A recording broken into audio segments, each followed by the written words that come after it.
And I also just want to talk a little bit about the model very quickly.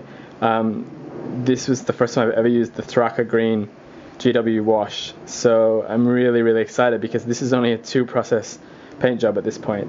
Although I did, if you watch Dream Knight's video about airbrushing, Chong does a really great segment on pre-shading, where he pre-shades the areas of the model that he wants to later bring out with the airbrush, and then he'll come back over those detail areas and lighten them up until it's more subtle. But essentially he's sort of doing it at the beginning, and I took that and applied it to a brush technique.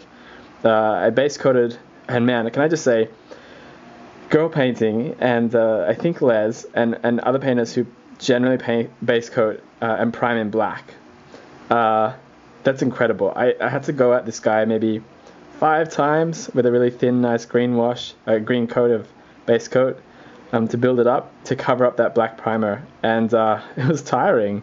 Whereas if I'm doing a white prime, I probably only have to do it twice, if that. So it was a lot of fun though, and I love the result. It's interesting. So this has just been primed black with Army Color black primer, and then several layers of green, the same shade of green, which is a Vallejo lime green, applied. I went for a sort of more comical green color here to sort of accent the Christmas feel, and just a straight up green coat, and that was it. And then what I did was I started to pre-shade. So I went to the armpit and under the shoulder there, and I went under the pecs. You can see, sorry, I'm losing focus here.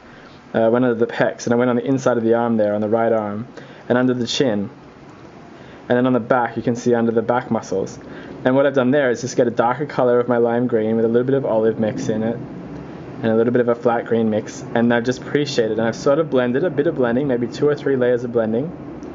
And then once I had that shadow, then I went in with the Thraka Green wash. So what I would have done previously is do straight base coat, then the Thraka Green wash for the shadows, and then go in for highlights. But this is kind of the opposite. Bright base coat, put in your shadows where you know they fall, and then do your wash, and then go back in for touch-ups. Now I haven't touched this up, so it's been literally 2 steps from a base coat. So base coat, very quick shading in the shadow areas, sort of a pre-shading, then a couple of layers of Thraka Green wash to bring out the shadow across the mini, and also I added some Azurman blue to certain areas of shadow. Whoa, he's gone. So I'm very happy because I only spent, to get to this point, I only spent 45 minutes, whereas my first mini that I did, I spent like 8 hours on it, like going back and forth and back and forth and back and forth, and it looks nothing like this. And I've never done skin before, so this is the first time I've done skin, unless you count Old Father Time, which